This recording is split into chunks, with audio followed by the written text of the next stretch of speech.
बच्चों, आज मैं आपको रस के बारे में अध्ययन कराएंगे हिंदी व्याकरण के अंतर्गत।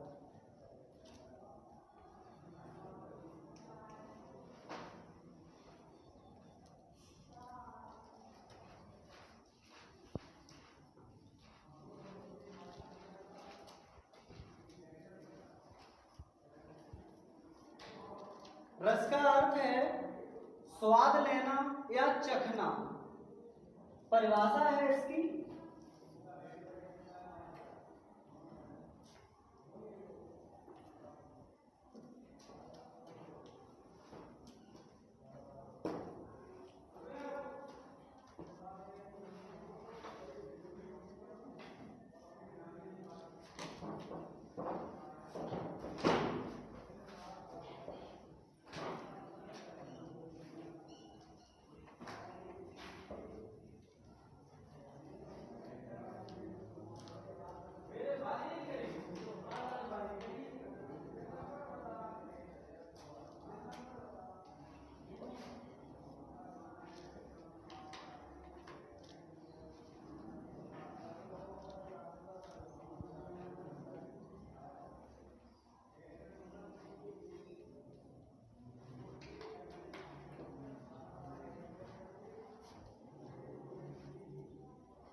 काव्य को पढ़ने या सुनने में जो आनंद की अनुभूति होती है रस कहते हैं। रसों की संख्या 11 मानी जाती है।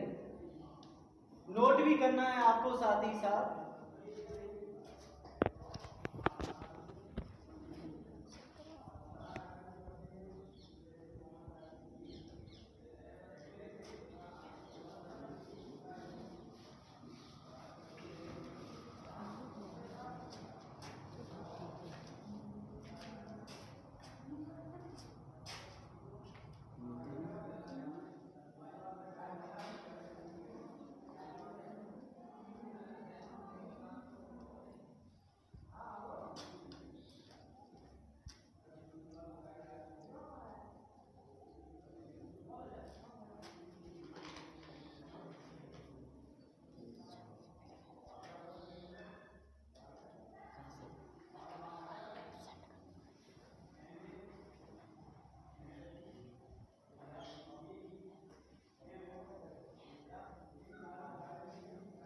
आचार्य विश्वनाथ ने साहित्य दर्पण में लिखा है, वाक्यम रसात्मक काव्यम, अर्थात रसात्मक वाक्य ही काव्य है। जिस काव्य के अंदर रस नहीं है उस काव्य का कोई महत्व नहीं होता है।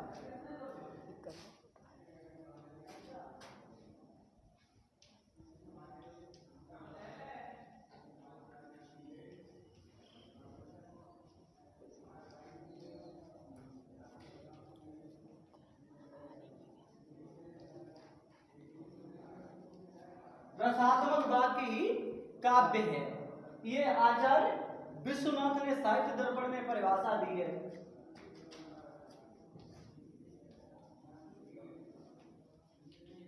आचार्य भरत मुनि ने नाट्य शास्त्र में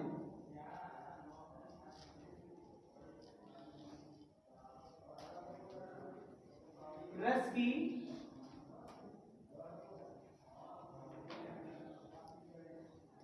परिभाषा देते हुए कहा,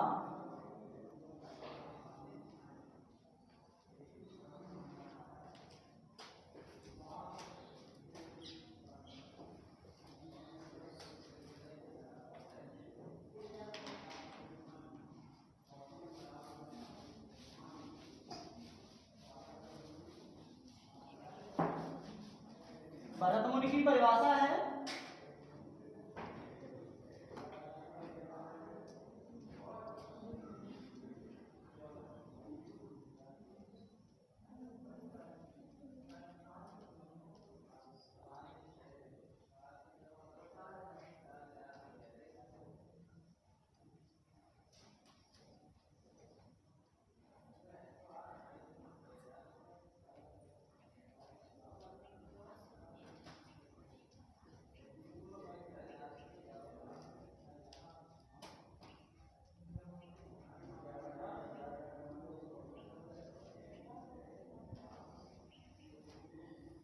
विभावानुभाव विविचारी संयोगादृश निष्पत्ति, अर्थात विभाव, अनुभाव और संचारी भाव के संयोग से रस की उत्पत्ति होती है।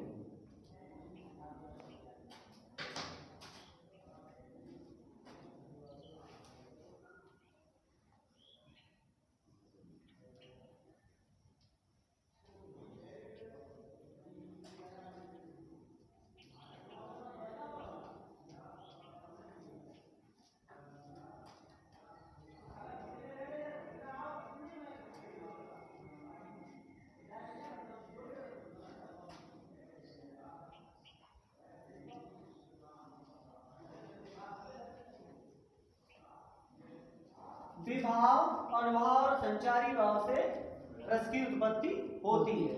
इतना नोट करना है आप सभी को। समझ में आ रहा है? Yes sir.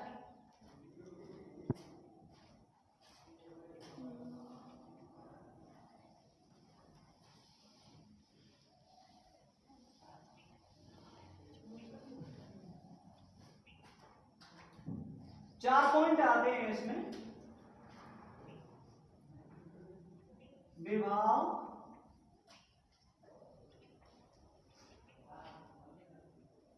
अनुभाव,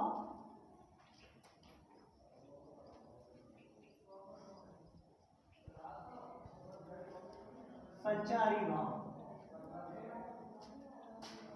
और एक आता है स्थायी भाव।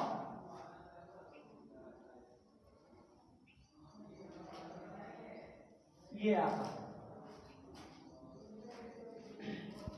सबसे पहले आपको समझना है, अभी तक तो पिछली कक्षाओं में आपने अध्ययन किया, क्लास 9-10 में डायरेक्टली पर अध्ययन करा दिया जाता था करोड़ रस, श्रृंगार रस। अब आपको इसकी पूरी डिटेल लेनी है, कहां से शुरुआत होती है। जैसे विभाव शब्द है, विभाव शब्द का अर्थ होता है कारण।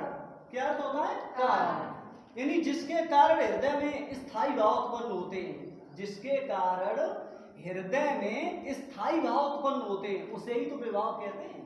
जिसके कारण, अभी उदाहरण देंगे तो स्पष्ट हो जाएगा बिल्कुल। जिसके कारण हृदय में स्थायी भाव उत्पन्न होते हैं, उन्हें क्या कहते हैं? विभाव। तो मतलब विभाव का अर्थ सीधा है जिसके कारण। तो इसमें दो पॉइंट आते हैं विभाव में।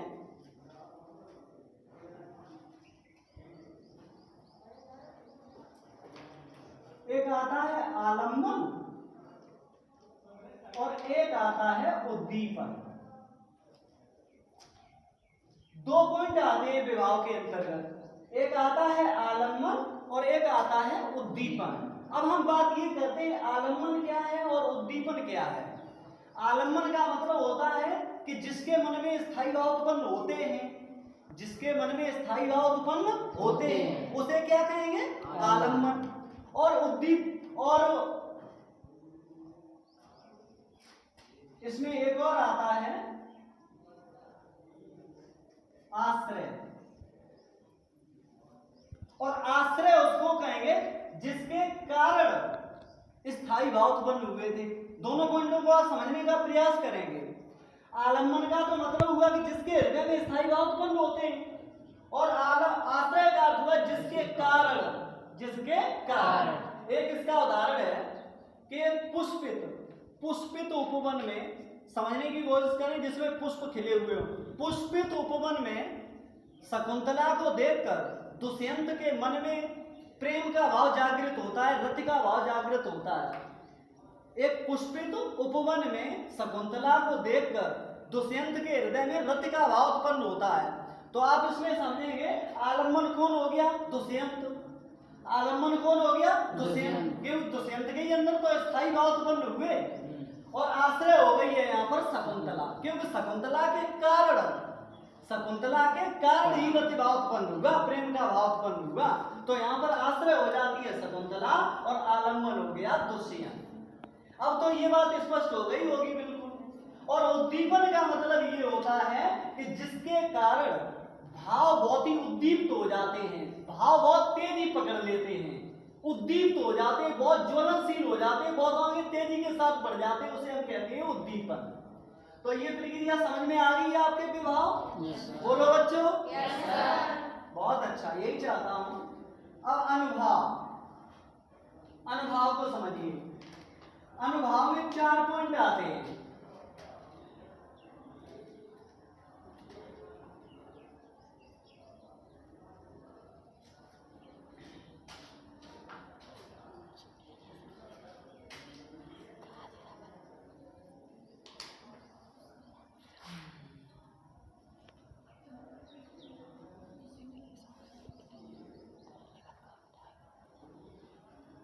आंगिक या कायिक, और दूसरा होता है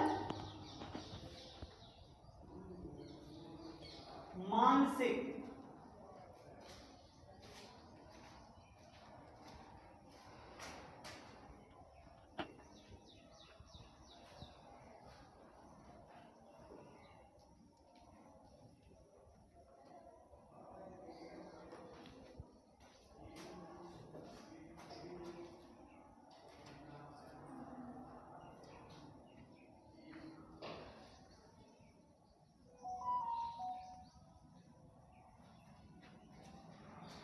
आंगिक या कायिक, आंगिक का मतलब होता है शरीर संबंधी, जिनकी चेष्टाएं शरीर से संबंधित होती हैं, और मानसिक का अर्थ है मन से संबंधित होती हैं। और आहारी का मतलब है वेशभूषा।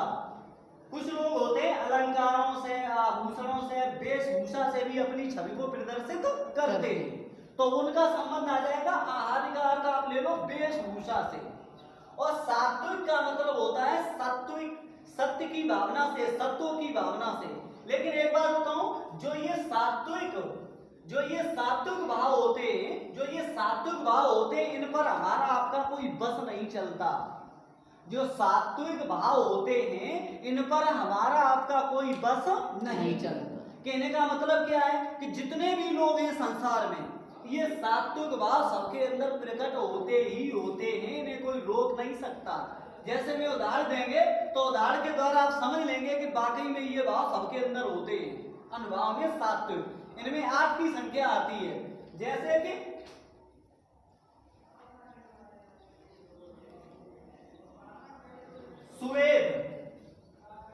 स्वेद, इसका मतलब होता है पसीना। स्वेद का मतलब होता है पसीना। तो पसीना तो जैसे गर्मी में काम करेंगे तो पसीना तो आ ही जाएगा।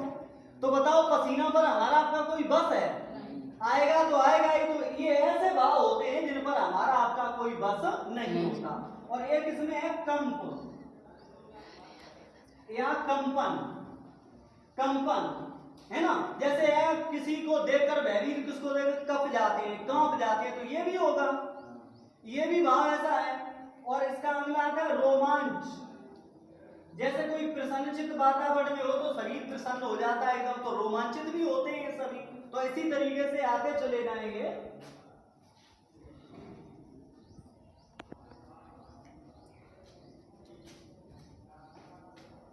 स्तंभ नोट कर लेंगे आप सभी। स्वरभंग, अश्रु, वैवरण्य,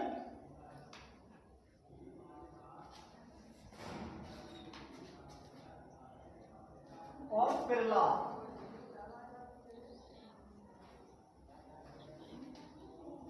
स्वेद, कंपन, रोमांच, स्तंभ, स्वरभंग, अश्रु, वैवरण्य और प्रहलाद, ये आते हैं इसके अंतर्गत। इन पर हमारा आपका कोई बस नहीं चलता।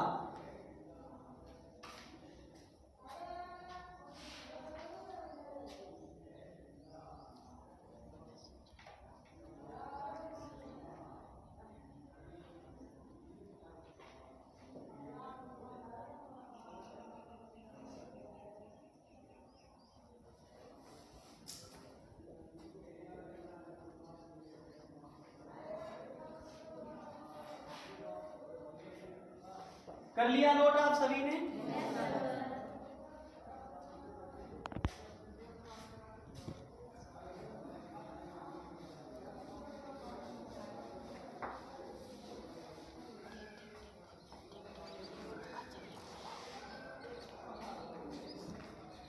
अब बात करते हैं संचारी भाव की।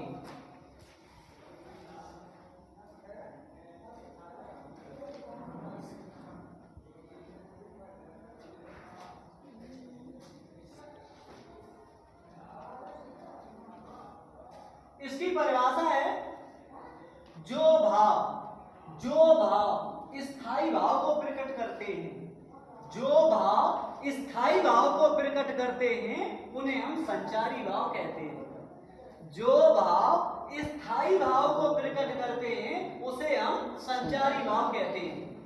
एक बात और बता दूं, जैसे श्रृंगार रस का स्थायी भाव है रति, या हास्य रस का स्थायी भाव है हंसी। जो स्थायी भाव होते हैं ये कभी बदलते नहीं है, ये हमेशा एक जैसे ही रहते हैं। जैसे कोई दुख की बात है तो उस करुण रस होगा, उसका स्थायी भाव होगा शोक, उसका स्थायी भाव होगा शोक। लेकिन ये स्थायी भाव कभी बदलते नहीं है। और संचारी भाव पानी के बुलबुले की तरह होते हैं, संचारी भाव पानी के बुलबुले की तरह होते हैं। जैसे आपने देखा होगा पानी में बुलबुला बनता है और कुछ क्षण बाद अपने आप नष्ट हो जाता है, और फिर बनता है फिर नष्ट हो जाता है। ऐसे ही संचारी भाव बनते रहते हैं और बिगड़ते रहते हैं। जैसे एक पॉइंट दिया मैंने आपको हर्ष, क्या पॉइंट दिया? हर्ष। तो हर्ष का मतलब होता है खुशी, तो ये हमेशा तो नहीं रहती है, हर्ष का वातावरण हमेशा तो नहीं रहता है। हर्ष के बाद क्या आता है? शोक भी तो हो सकता है, दुख भी तो हो सकता है। हर्ष विषाद। गर्व, गर्व का अर्थ है घमंड, क्या अर्थ है? घमंड। दीनता,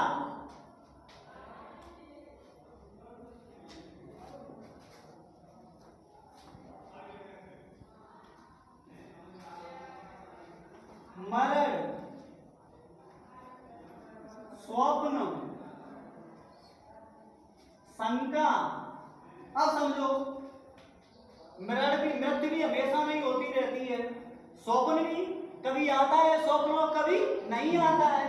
शंका, ये भी शंका, कभी शंका होती है किसी वस्तु को देख करके एकदम शंका हो जाती है और कभी शंका नहीं होती है। तो कहने का भाव ये है कि संचारी भाव पानी के बुलबुले की तरह उत्पन्न होते हैं और विलीन हो जाते हैं। ये स्थायी नहीं होते हैं, ये अस्थायी होते हैं, ये नष्ट भी हो सकते हैं, ये एक जैसे नहीं चल सकते। और स्थायी भाव यदि एक बार उत्पन्न हो गया तो वह रहता है, मतलब ही है स्थायी। और संचारी भाव हमेशा बदलते रहते हैं। इनकी संख्या मानी गई है बच्चों इसी तरह 33। कितनी मानी गई है? 33 मानी गई है। इनकी संख्या मानी गई है 33। कितनी मानी गई है? 33। तो मैंने आपको समझा दिया कि ये विभाव, अनुभाव, संचारी भाव क्या होते हैं, स्थायी भाव क्या होते हैं। अब आगे की कड़ी में मैं आपको बताऊंगा जो रसों की संख्या 11 है वह किस प्रकार है, उसके बारे में अध्ययन कराएंगे। आज के लिए इतना है।